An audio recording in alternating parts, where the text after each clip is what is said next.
فواد حسن فواد صاحب کو آپ ہمارے ساتھ مختلف پینلز میں بھی دیکھیں گے اور مشاعرے میں بھی سنیں گے. آپ بہت اچھے شاعر ہیں اور لاہور فیسٹیول میں ہم نے جناب فواد حسن فواد صاحب کی کتاب کی رونمائی کی تھی.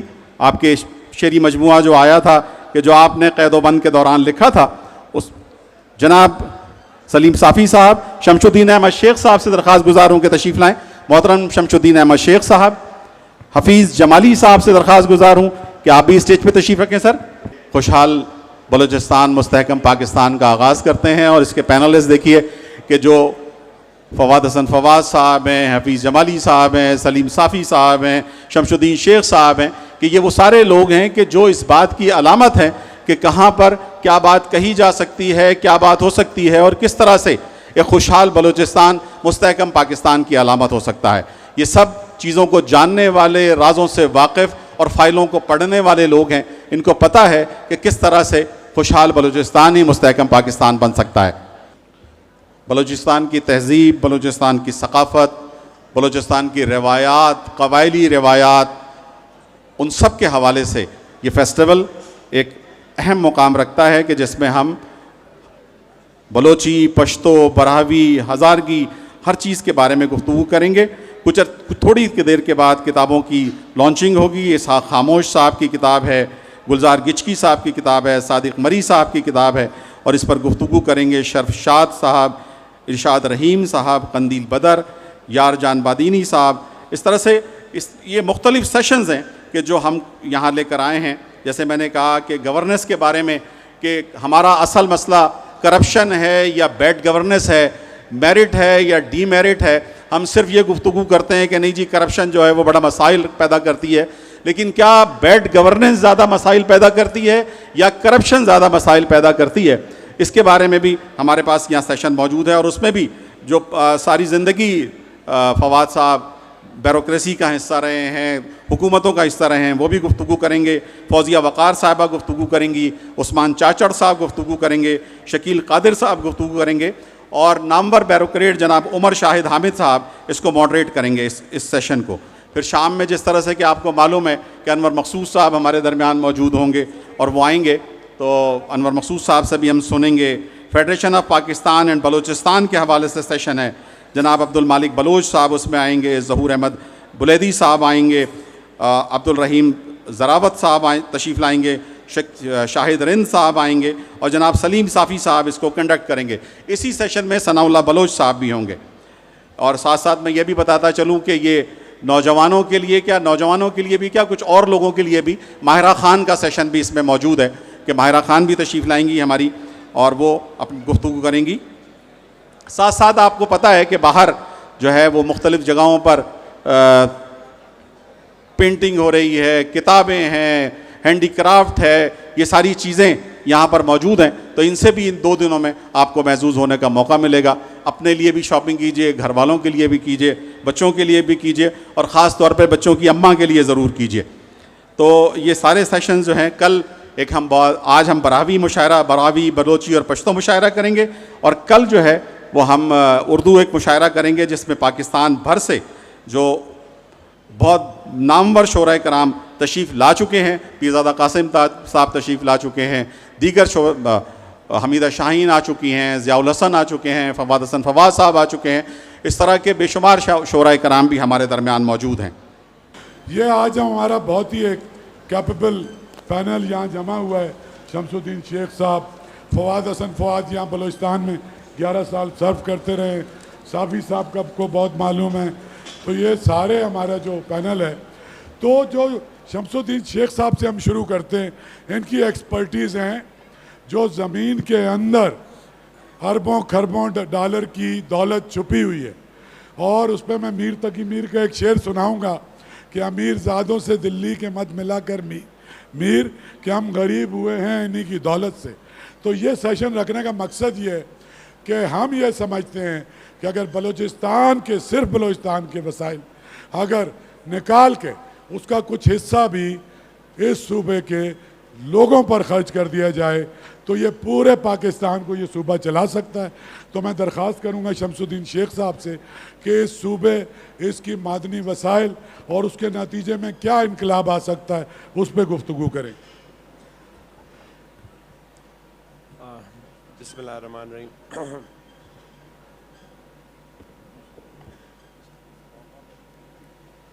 السلام علیکم. جی میں تھوڑا سا پہلے I'll just take a second and تھوڑا سا میں اپنے بارے میں بتا دوں آپ کو تاکہ کوئی کانٹیکسٹ ہو سکے. میں تقریباً 2010 سے مائننگ کے شعبے سے متعلق ہوں. میں نے 2010-11 سے لے کے 18-19 تک پاکستان کی سب سے بڑی mine Thar coal block 2 mine develop کی, جس کا میں ہیڈ تھا وہاں کا, اور آج وہ پاکستان کی سب سے بڑی مائن بھی ہے اور سب سے سستی مائن بھی ہے, اور پاکستان کی سب سے سستی فوسل انرجی وہیں سے نکلتی ہے. میں نے وہ کیا, اور اس کے بعد جیسے ہی میں نے وہ ختم کیا تو مجھے بہت شوق تھا کہ میں اب اس سے بھی ایک بڑا پروجیکٹ کروں. وہ جو پروجیکٹ جو ہم نے کیا, اور فواد صاحب اس کے بہت بڑے آرکیٹیکٹ ہیں جنہوں نے ہماری بہت ہیلپ کی تھی وہاں پہ, تو وہاں پر ہم نے جب یہ کام ختم کیا, $2 بلین کا پروجیکٹ کیا, تو میں نے کہا کہ اس سے بڑا پروجیکٹ تو صرف بلوچستان میں ہی ہو سکتا ہے, کیونکہ اتنا بلوچستان میں معدنی وسیلے ہیں, اویلیبل ہیں کہ آپ یہاں پر آ کے یہ سارا کام کر سکتے ہیں. تو 2019 سے میں اب 2024 ہو گیا, 6 سال سے میں اب بلوچستان میں ہی کام کر رہا ہوں, بلوچستان کی چیزیں دیکھ رہا ہوں. ایک میرا رول یہ ہے, اور ایک دوسرا میرا رول یہ ہے کہ میں پاکستان منرل ڈیولپمنٹ کارپوریشن کا چیئرمین بھی ہوں, اور اس کی بھی کئی ایک مائنس ادھر, کول کی مائنس ادھر کوئٹہ کے باہر 3-4 مائنس ہیں. تو میں بلوچستان میں جو کچھ بھی مائننگ میں ہوتا رہا ہے, میں I understand that very well. لیکن ادر دین مائننگ میں آپ سے یہ بھی عرض کروں کہ بلوچستان کے اندر صرف مائننگ نہیں, بلوچستان کے اندر ہر فیسٹس آف ڈیولپمنٹ اویلیبل ہے, ہر فیسٹ آف انویسٹمنٹ اویلیبل ہے یہاں پہ. یہاں کی اگر آپ ایگریکلچر دیکھیں تو ایگریکلچر میں یہاں پر بہت انویسٹمنٹ کی اور بہت پروڈکٹیوٹی کی ضرورت ہے, اور یہ بہت کچھ کر سکتا ہے ادھر. ہم خود ایگریکلچر میں ہم نے کام بھی کیا ادھر کا. اگر آپ لائیو اسٹاک دیکھیں تو لائیو اسٹاک کے اندر بھی بہت کچھ گنجائش اویلیبل ہے.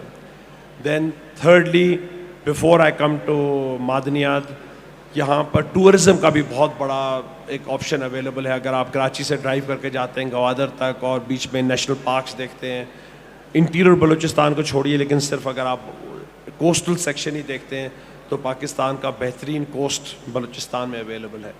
تو بہت سارے ایونیوز اویلیبل ہیں, بہت سارے ایونیوز اویلیبل ہیں. اگر آپ معدنیات میں دیکھیں تو یہ وداؤٹ اینی ڈاؤٹ, اگر پاکستان میں کوئی معدنیات ہے تو پاکستان کی معدنیات کا میرے خیال میں it would not be wrong to say کہ یہاں پہ کم از کم 70-80% معدنیات جو ہیں, may be even more than that, 85-90% کے قریب بلوچستان میں ہیں. بلوچستان میں اگر آپ یہ دیکھیں, جو چاغی کا بیلٹ جو ہے ہمارا, جو ٹیٹیان بیلٹ کہلاتا ہے, جو کہ گریس, ٹرکی, ایران اور پاکستان سے ہوتا ہوا افغانستان اور آگے باہر نکل جاتا ہے, اس سب کے اندر چاغی ایک, اگر آپ دیکھیں اس دنیا میں کہ کہاں کہاں پر اس بیلٹ کے اندر مائنس بنی ہے اور ڈیولپمنٹ ہوئی ہے, تو آپ کو صرف ایک ہی ویکنٹ ایریا نظر آتا ہے کہ وہ پاکستان کا ایریا ہے جس کے اندر مائنس ڈیولپ نہیں ہوئی ہیں, ابھی تک ڈیولپ نہیں ہوئی ہیں. اس کا مطلب یہ بھی ہے کہ اتنی بڑی مائنس جو ہیں وہ پاکستان کے اندر اب ورجن مائنس اویلیبل ہیں کہ جو دنیا میں کہیں بھی نہیں ہیں. آج جو گولڈ اور کاپر کی پرائسز اتنی بڑھتی جا رہی ہیں, کل اگر آپ نے دیکھا ہو تو کاپر کی پرائس $5 سے بڑھ گئی, مطلب یہ کہ $10,000 سے کاپر کی پرائس بڑھ گئی ہے. بہت ہی, صرف آپ کچھ نہ کریں, اگر بلوچستان کے اندر آپ ایک مائننگ ڈیولپ کر لیں تو بلوچستان بہت مستحکم ہو سکتا ہے, بہت ہی زیادہ پروگریس کر سکتا ہے. لیکن یہ ہو کیوں نہیں رہا؟ یہ بات تو خیر صحیح ہے, یہ بات تو بہت عرصے سے, جب سے ہم اسکول میں پڑھتے تھے تو ہم تب بھی ہم یہ دیکھتے تھے کہ بہت سارے معدنیات ہیں بلوچستان میں, بہت کچھ ہے, یہ ہے, وہ ہے, وہ ہے. کیوں نہیں بڑھ رہا؟ وہ کوئی کیا وجہ کیا ہے؟ ہنڈرنس کیا ہے؟ کیا ہنڈرنس اسلام آباد ہے؟ کیا ہنڈرنس راول پنڈی ہے کہ ہنڈرنس کوئٹہ ہے؟ ہنڈرنس ہے کہاں؟ جب میں یہاں پر آیا تو مجھے شوق تھا بہت کہ میں جا کے ریکوٹک دیکھوں. میں ریکوٹک گیا. ریکوٹک جانے سے پہلے میرے دوست بیٹھے ہوئے ہیں رحمت, جو مجھے ریکوٹک لے کے گئے. میں نے ان سے پوچھا کہ یار یہاں پہ ریکوٹک جانے سے پہلے ذرا یہاں پہ جو سب سے قریبی آبادی ہے وہاں پہ چلتے ہیں, وہاں پہ چل کر بیٹھ کر بات کرتے ہیں لوگوں سے کہ لوگ بتائیں تو صحیح کہ کیوں نہیں ہو رہا. تو وہاں پہ ایک ولیج آف ہمئی ہے جو تھوڑا سا ہی وہاں سے دور ہے. ہم پہلے نوکنڈی گئے, نوکنڈی کی جا کے ہم نے اسپتال دیکھی. اب آپ امیجن کیجئے ریکوڈک جو ایک جنریشنل مائن ہے, بلینس اینڈ بلینس کی مائن ہے, اس کے 40 کلومیٹر دور یا 70 کلومیٹر دور نوکنڈی کا شہر ہے. اسپتال کے اندر کوئی دوا نہیں ہے, اسکول نہیں ہے. جب ہم ہومئی گئے جو کہ تھوڑے سے کلومیٹر دور ہے ریکوڈک سے, تو وہاں پر کوئی اسکول نہیں ہے, لوگوں کو پینے کے لیے پانی اویلیبل نہیں ہے. میں نے ان سے پوچھا بھائی میں آپ کے لیے کیا کروں, اس سے پہلے کہ جا کے میں ریکوڈک پہ کوئی پیسے انویسٹ کروں, کچھ کروں نہ کروں, لیکن پہلے آپ کے لیے کیا کروں, سر ہمارے لیے پانی کا بندوبست کر دیں. اب آپ امیجن کیجئے وہ آدمی کس طرح سے اپنے ملک سے, اپنے صوبے سے محبت کرے جس کے چند قدموں کے فاصلے پر پاکستان کا سب سے بڑا خزانہ پڑا ہوا ہے, جس کے لیے ساری دنیا بات کر رہی ہے, لیکن اس کے پاس پانی پینے کو نہیں. اس کے لیے کون سا آپ کو سونا چاہیے, کون سی چاندی چاہیے. میں نے جا کر اپنی کمپنی سے بات کی, امیڈیٹلی وہاں پہ RO کا پلانٹ لگایا, اسکول ٹھیک کیا, یہ کیا وہ کیا. اور پھر میں آپ کو ایک چھوٹا سا واقعہ بتاتا ہوں. وہاں پہ جب میں نے وہ سب کچھ کر لیا تو میں نے اپنے آدمی سے یہ کہا کہ یار وہاں پر اسکول ہم نے کر لیا, تھوڑے سے باہر سوئنگ وونگ جھولے شولے لگا دو, بچے خوش ہوں گے. جب انہوں نے جھولے لگائے تو مجھے فون کر کے کہنے لگے کہ سر ادھر تو ایک مسئلہ ہو گیا. بولا کیا مسئلہ ہو گیا؟ بولا سر یہاں کے گاؤں کی عورتیں جو ہیں بچوں کو بیٹھنے نہیں دے رہی جھولے پہ, کیونکہ وہ سب جھولے پہ خود جھول رہی ہیں, انہوں نے کبھی جھولا زندگی میں نہیں دیکھا. یہ ہے کنڈیشن ہمارے بلوچستان کی, ہم نے اپنے بلوچستان کو یہ کر دیا. اس کے بعد پھر ہم نے لڑکے ہائر کیے. ہمیشہ ہم سے کہا جاتا تھا کہ لڑکے اچھے نہیں ہیں, لڑکے پڑھے لکھے نہیں ہیں یہاں پہ. اب اس وقت ہماری جو مائن, ہم کو ریکوڈک نہیں ملی, ریکوڈک کے قریب ایک مائن مل گئی. 6 سال کے ایفرٹ کرنے کے بعد اسلام کوئٹہ کی کوئی ایسی جگہ نہیں ہے, کوئی ایسا وزیر اعظم ہاؤس نہیں ہے, کینٹ نہیں ہے جہاں کہ میں نے اسلام آباد, پنڈی, ہر جگہ کے چکر لگا کر 6 سال کے بعد جا کے ملا. اس کے بعد جب جا کے ہم نے وہاں پہ کام کرنا شروع کیا, لڑکے ہائر کیے, بہترین لڑکے بلوچستان کے, یہ بیوٹمس کے لڑکے, یہ بلوچستان یونیورسٹی کے جیولوجی کے لڑکے, مائننگ کے لڑکے, بہترین. They are all very very good. But جب ان سے بیٹھ کر آپ باتیں کریں تو ایسی دکھ بھری باتیں وہ کرتے ہیں آپ سے کہ آپ کو یقین نہیں آتا کہ آپ کیا کریں. تو سب سے بڑا پرابلم میرے خیال میں, اس کے باوجود کہ اس بات پہ بحث کرنے کی ضرورت نہیں ہے کہ بلوچستان میں ریسورسز کیا ہیں اور کیا نہیں ہیں, بے تحاشا ریسورسز ہیں. آپ لوگ تو پاکستان کو تو خیر کیا, پہلے اپنے آپ کو چلا لیں. اپنے آپ کے چلانے کے لیے آپ کے پاس you have got multiple times of money that is available over here, جس آپ لوگوں کو, جس کو آپ جو آپ کے لیے چلانے کے لیے ہے. پاکستان دور کی بات ہے, پاکستان کو بعد میں دیکھیں, لیکن اپنے پاس آپ کے پاس اتنا کچھ ہے, آپ نکالیے, محنت کیجئے, اور یہ سب کچھ پاسبل ہے آپ کے کرنے کے لیے. صرف ایک چیز کی ضرورت ہے جو مجھے بہت ڈر لگتا ہے یہاں پہ. میں جب بھی ادھر آتا ہوں تو میری وائف مجھ سے کہتی ہے کہ تم کوئٹہ مت جاؤ, سائٹ مت جاؤ. کیوں؟ سیکیورٹی نہیں ہے. اگر مجھے سیکیورٹی اویلیبل نہیں ہوگی, I want to bring billions of dollars over here. I can bring billions of dollars over here. Pakistani investors یہاں پہ بلینس انویسٹ کرنے کو تیار ہیں. صرف ایک ریکوائرمنٹ ہے, سیکیورٹی. اگر آپ وہ سیکیورٹی پرووائڈ کر دیں تو پاکستان کا, بلوچستان کا, بے شک انفراسٹرکچر نہ ہو, کیونکہ ہم لوگ انویسٹ کرتے ہیں تو ہم انفراسٹرکچر بھی ڈیولپ کر لیں گے, سب کچھ کر لیں گے, سب کچھ ہو جائے گا. Only one thing that is required is security. اور آپ یقین جانیے یہ نوشکی کا واقعہ جو تھوڑے دن پہلے, 2-3 مہینے پہلے ہوا, اس نے ہمیں ایئرز بیک کر دیا. میرے پاس صرف رستہ اپنے علاقے میں جانے کا نوشکی سے ہے, میرے پاس اور کوئی رستہ نہیں ہے کہ میں کس طرح اپنے علاقے کو پہنچوں. میں نوشکی کے تھرو ہی جاتا ہوں. اور جب میں تھوڑے دن پہلے ہی وہاں سے آ رہا تھا اور اس کے تھوڑے دن کے بعد یہ واقعہ ہو گیا, تو پھر مجھے بہت ہی زیادہ ڈر لگتا ہے. تو جب تک کہ آپ سیکیورٹی اور سیکیورٹی کو ٹھیک کرنے کے لیے سب سے امپورٹنٹ اسپیکٹ ہے کہ ہم اپنی وائڈر پاپولیشن کے ساتھ, بس آخری میں بات کر رہا ہوں, اس کے بعد میرا گلا بھی خراب ہے, میں بات نہیں کر پا رہا. وائڈر پاپولیشن سے ہمیں اپنے ینگسٹرز کے ساتھ ایک ڈائلاگ کرنا پڑے گا. جب تک کہ ہم اپنے ینگسٹرز کے ساتھ ڈائلاگ نہیں کریں گے, ہم ان کے خدشات کو ختم نہیں کریں گے, تب کتنی بھی لیویز آپ میرے حوالے کر دیں, کتنی بھی ایف سی آپ میرے حوالے کر دیں, مجھے ایف سی کے ساتھ, یقین جانیے ایف سی کے ساتھ جاتے ہوئے اپنے علاقے میں ڈر لگتا ہے. میں لیویز کے ساتھ جاتے ہوئے مجھے ڈر لگتا ہے. میں کیا کرتا ہوں, میرا جانے کا طریقہ کیا ہے کہ میں جب جاتا ہوں تو چاروں طرف اپنے جو بلوچ لڑکے میں نے ہائر کیے ہوئے ہیں, بلوچ انجینئرز اور جیولوجسٹ ہائر کیے ہوئے ہیں, میں ان سب کو اپنے چاروں طرف بٹھا لیتا ہوں گاڑی میں, اور میں کہتا ہوں یار تم لوگ ساتھ چلو, اگر کچھ ہوا, کوئی کسی نے پکڑا تو تم لوگ ان کو پلیز کہہ دینا کہ یار اگر تم اس کو مارو گے تو ہماری نوکری بھی چلی جائے گی, تو شاید اس چکر میں مجھے بھی چھوڑ دیں. تو جب تک کہ آپ سیکیورٹی کا بندوبست نہیں کریں گے, that is the basic minimum requirement for any investment, اور اس کے لیے آپ لوگوں کو آپس میں ڈائلاگ کرنا پڑے گا اور اس مسئلوں کو ریزالو کرنا پڑے گا, اور جب تک یہ مسئلہ ریزالو نہیں ہوگا تو بلوچستان کبھی بھی معاشی طور پہ ترقی نہیں کر پائے گا. Thank you very much. شیخ صاحب بہت شکریہ, آپ نے اپنے ایکسپیرینسز بتائیں. بہت سے ایکسپیرینسز ایسے ہیں, سوئی سب سے پہلا پلانٹ تھا, اس میں بھی ہمیں یہی ملتا تھا کہ اس وقت ان کو بتایا جاتا تھا کہ لوکل جو لوگ ہیں کہ آپ پڑھ کے آئیں, آپ کو ہم انجینئر لے لیں گے. جب وہ کوئٹہ سے پڑھ کے جاتے تو انہوں نے کہا آپ کا اسٹینڈرڈ ٹھیک نہیں ہے, نقل مار کے آپ پاس ہوئے ہیں. کراچی پھر ان کو بچوں کو بھیجا گیا تو پھر ان کو کہا گیا آپ کی تعلیمی اب بھی اپ ٹو دا مارک نہیں ہے. تو یہ ہر جگہ یہ چیزیں ہیں, اور یہی چیزیں جو ہیں دوریاں بھی پیدا کرتی ہیں, اور یہی چیزیں بھی جو ہیں, اور آج جو ہم دیکھ رہے ہیں شاید اسی کا وہ ہے.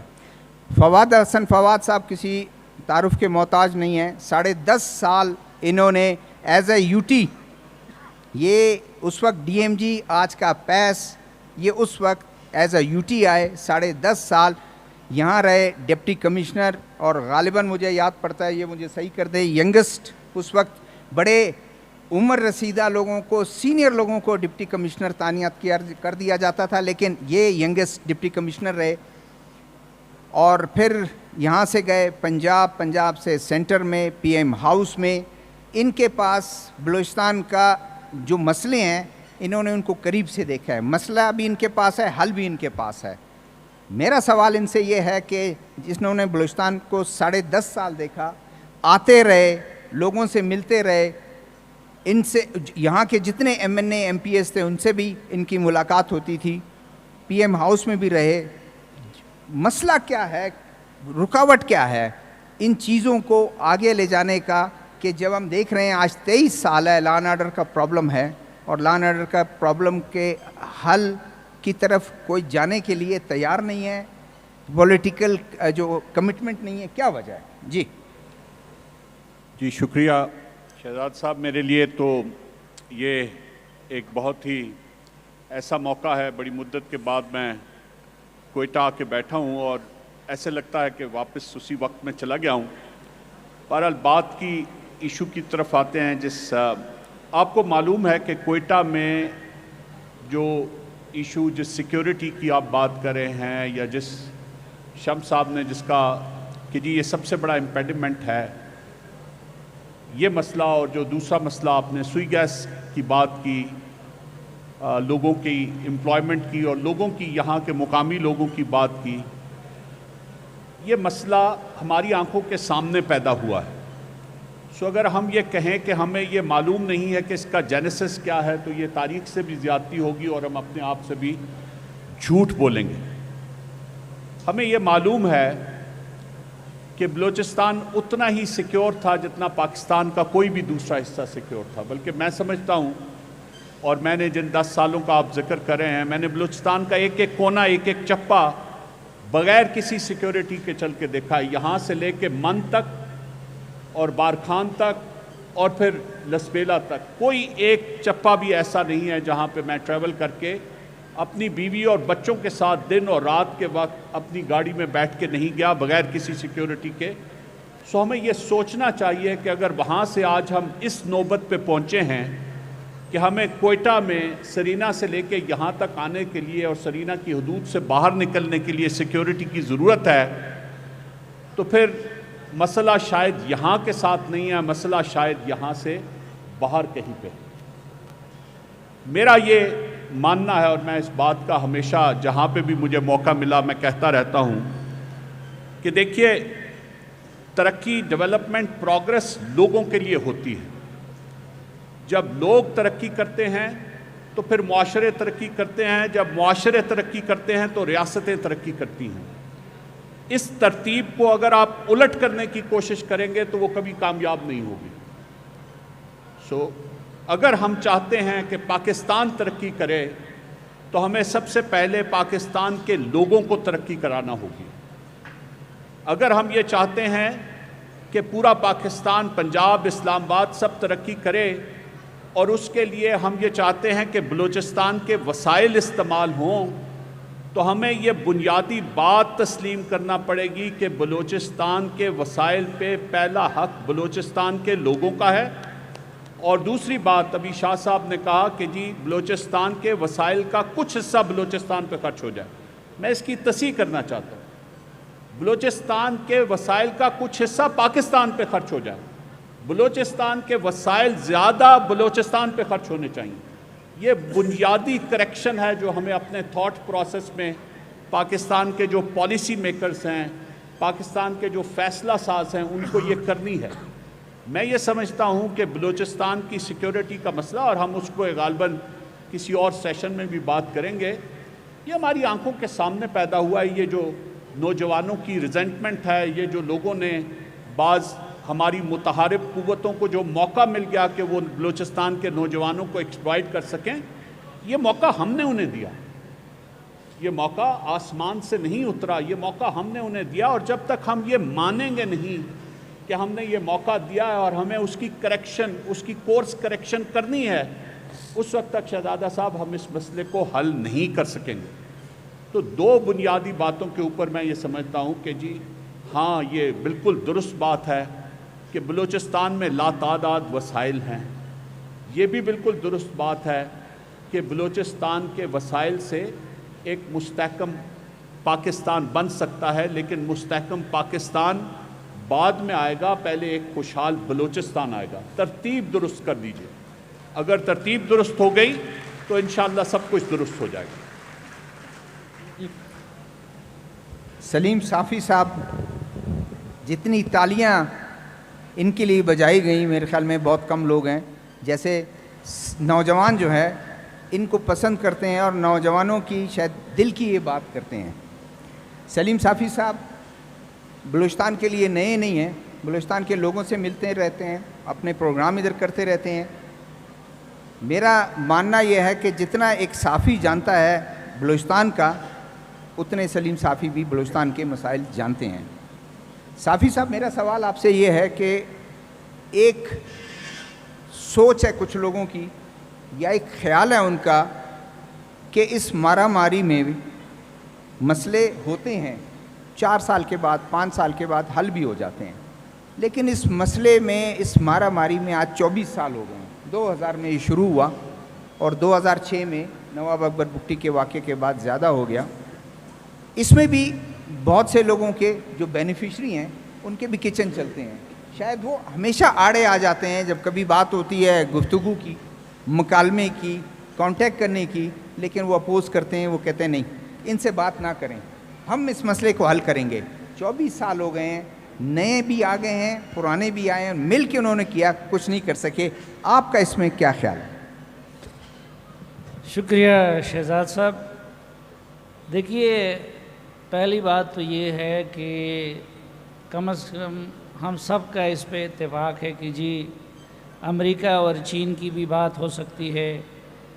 بہت سارے لوگ اس کے بھی دعوے دار ہیں کہ پاکستان اور انڈیا کو بھی بات کرنی چاہیے. طالبان اور امریکہ کی بھی بات ہو گئی.